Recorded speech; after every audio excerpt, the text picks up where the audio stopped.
Assalamualaikum warahmatullahi wabarakatuh. Selamat pagi. Perkenalkan, kami dari kelompok 3 akan mempresentasikan hasil dari kerja kami yang bertemakan teknik relaksasi melalui terapi merotal Al-Quran dalam mengatasi gangguan kecemasan pada remaja.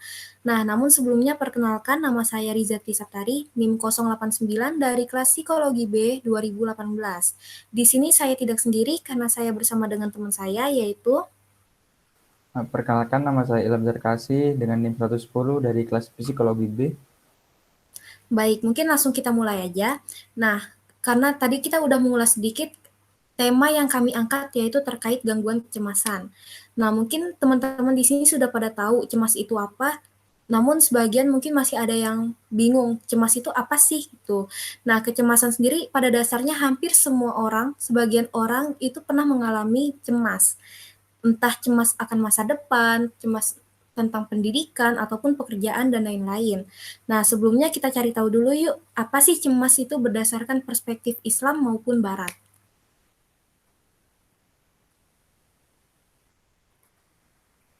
Oke, gangguan kecemasan menurut Grace dan Jefferson dalam Nugraha 2020 membahas terkait kecemasan merupakan suatu bentuk perasaan yang berdasarkan dari pengalaman yang dirasakan oleh manusia, yang mana terdapat respon emosional yang kurang menyenangkan dan penuh dengan rasa khawatir, serta merasa terdapat suatu ancaman atau pikiran terkait suatu hal yang tidak terarah dan tidak jelas sumbernya.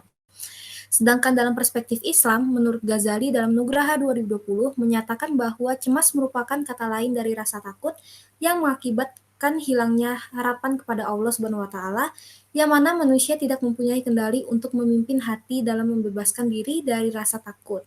Nah, kecemasan dalam kajian psikologi Islam merujuk di dalam Al-Qur'an yang menjelaskan bahwa cemas merupakan emosi dari rasa takut.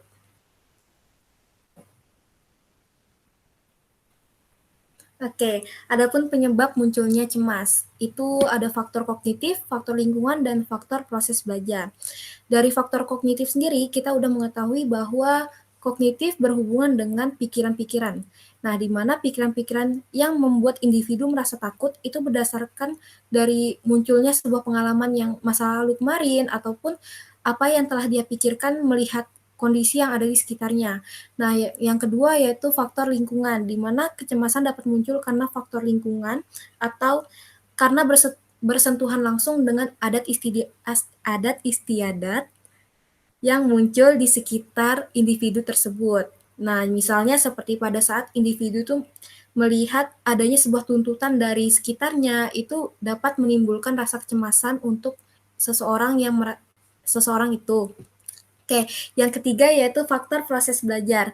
Nah, kecemasan muncul karena individu mempelajari hal-hal yang pernah menimbulkan reaksi ketidaknyamanan dan perlahan belajar untuk menyesuaikan diri dengan stimulus.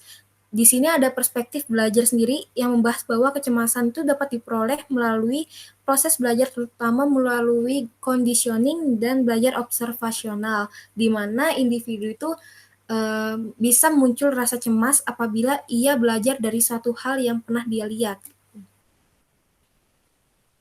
Oke, adapun ciri-ciri gangguan kecemasan, di mana terdapat 3 ciri-ciri gangguan, yaitu gejala fisik, gejala behavioral, dan gejala kognitif. Gejala fisik sendiri itu muncul pada individu yang mengalami rasa kecemasan itu seperti merasa gelisah, tubuh bergetar, banyak keluar keringat, sulit mengatur nafas, terdapat gangguan tidur, dan lain-lain. Nah, sedangkan gejala behavioral itu muncul seperti munculnya perilaku-perilaku seperti menghindar, terguncang, melekat, dan tidak adanya kebebasan. Jadi orang yang mengalami kecemasan itu seperti kayak menghindari apa yang ada di lingkungan sekitarnya. Selanjutnya gejala kognitif. Nah, gejala kognitif sendiri muncul rasa khawatir akan suatu hal, seperti perasaannya terganggu, mengalami ketakutan tersendiri, takut terhadap sesuatu yang ada di hadapannya. Jadi seolah-olah individu ini takut akan masa yang akan datang, seperti itu. Nah, adapun alternatif solusi menyembuhkan gangguan kecemasan. Dalam perspektif Islam sendiri, Menangani gangguan kecemasan dapat dengan melakukan ibadah. Nah, salah satunya dengan menggunakan teknik relaksasi melalui terapi murotal Al-Quran, yang mana dengan menggunakan terapi murotal mendapatkan macam-macam manfaat untuk fisik maupun psikologis individu. Nah, kenapa sih kita memilih terapi murotal Al-Quran sebagai penyembuhan gangguan kecemasan? Jadi, di terapi murotal Al-Quran sebagai metode dalam teknik relaksasi dalam upaya menyembuhkan gangguan kecemasan, yaitu dapat dilansir berdasarkan firman Allah dalam Quran Surat Al-Isra ayat 82, yang mana artinya, dan kami turunkan dari Al-Quran sesuatu yang menjadi penawar dan rahmat bagi orang yang beriman, sedangkan bagi orang yang zalim Al-Quran itu hanya akan menambah kerugian. Nah, di sini bagi seseorang yang mempercayai Allah, mempercayai Al-Quran, itu akan menjadi sebuah obat untuk diri seseorang dalam mengatasi rasa sakit itu sendiri. Adapun alasan pemilihan terapi murotal Al-Quran dalam menyembuhkan gangguan kecemasan. Nah, ini terdapat penelitian yang mengatakan bahwa adapun efektivitas mendengarkan murotal Al-Quran dalam menurunkan kecemasan akademik pada mahasiswa. Di sini dapat dinyatakan bahwa terdapat hasil uji hipotesis yang menunjuk bahwa dapat diterima, yang artinya dapat dengan mendengarkan murotal Al-Quran itu cukup efektif untuk menurunkan kecemasan pada mahasiswa, sehingga dengan demikian alasan menggunakan teknik relaksasi melalui terapi murotal Al-Quran bertujuan sebagai salah satu solusi dalam mengatasi kecemasan pada remaja.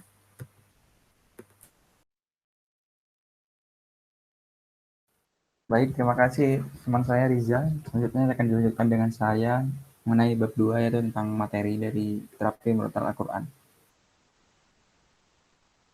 Terapi murotal Al-Quran merupakan metode yang digunakan dalam menurunkan tingkat kecemasan yaitu dengan menggunakan murotal Al-Quran.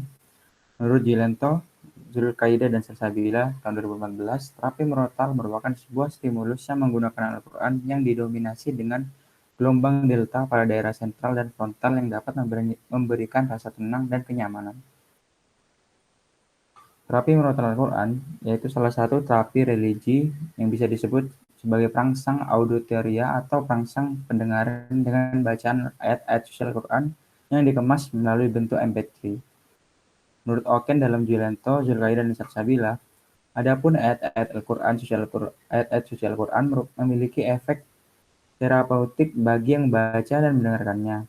Terapi musik dan terapi murotal bekerja pada otak, yang mana apabila suara masuk dapat terdorong dan dirangsang dari luar, maka otak akan memproduksi zat kimia yang disebut neuropeptide. Molekul ini yang akan menyangkut ke dalam reseptor-reseptor mereka yang terdapat di dalam tubuh dan akan memberikan umpan balik berupa suatu kenikmatan atau kenyamanan, sehingga hal tersebut memproses dan mengurangi tingkat kecemasan pada individu. Kemudian manfaat terapi murotal Al-Quran. Menurut Campbell dalam Zafroni, Malia, dan Listoni tahun 2014, efek murotal Al-Quran akan membuat sebuah rangsangan musik yang meningkatkan pelepasan endorfin dan menurunkan kebutuhan obat-obatan. Adanya pelepasan tersebut memberikan pula suatu pengalihan perhatian dari rasa sakit sehingga dapat mengurangi rasa kecemasan. Kemudian menurut O'Riordan dalam Paradisi tahun 2012, tentunya dengan mendengarkan murotal Al-Quran dapat memberikan dampak psikologis ke arah yang positif. Hal demikian disebabkan karena dengan diperdengarkannya ayat-ayat suci Al-Quran hingga ke otak, maka murotal akan diterjemahkan langsung ke otak. Persepsi kita ditentukan oleh semua yang telah terakumulasi keinginan, hasrat, kebutuhan, dan peranggapan. Kemudian manfaat yang terakhir yaitu Al-Kabel dalam Idam 2016 menjelaskan bahwa terdapat manfaat dari membaca serta mendengarkan Al-Quran yaitu memberikan efek relaksasi sehingga membuat pembuluh darah, nadi, dan denyut jantung mengalami penurunan. Kemudian Heru menjelaskan bahwa mendengarkan Al-Quran dalam ritme yang lambat dan harmonis dapat menurunkan hormon-hormon stres pada seseorang, sehingga hormon endorfin alami yang dapat aktif dan dapat meningkatkan perasaan rileks serta mengalihkan perhatian dari rasa takut, cemas, dan tegang. Kemudian tata cara penggunaan terapi murotal Al-Quran. Yang pertama, dengan mendengarkan bacaan ayat-ayat suci Al-Quran melalui MP3 ataupun juga melalui YouTube. Yang kedua, setelah kita siap mendengarkan lewat MP3 atau YouTube, pada saat mendengarkan ayat-ayat suci Al-Quran, kita harus percaya bahwa Al-Quran dapat membuat hati kita tenang. Terus yang ketiga, lakukan secara berulang-ulang supaya hati kita selalu merasa tenang, nyaman, dan sejuk. Kemudian kesimpulan.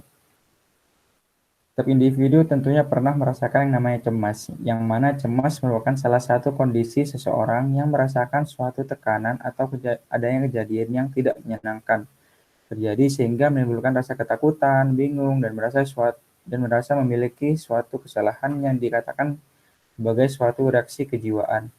Seorang yang mengalami cemas dapat ditandai dengan gejala-gejala yang diantaranya keringat dingin, sulit berkonsentrasi, merasa khawatir, takut, tegang, dan lain-lain.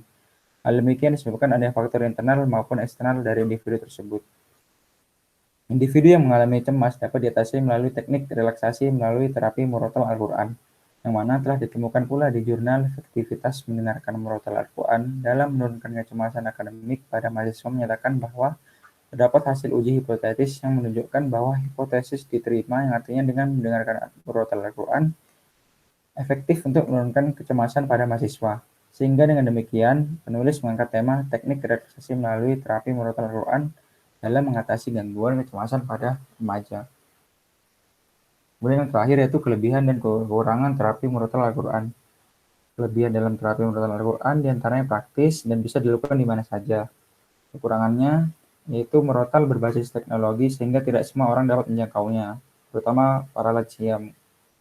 Kemudian tidak semua orang melakukan proses pembelajaran melalui auditori. Baik, saya kembalikan lagi ke teman saya yaitu Riza. Baik, terima kasih Ilham yang sudah memaparkan materi terkait murotal Al-Quran. Nah, mungkin apabila ada teman-teman yang ingin bertanya, bisa langsung tanyakan saja. Sekian dari kami, kurang lebihnya mohon maaf. Wassalamualaikum warahmatullahi wabarakatuh.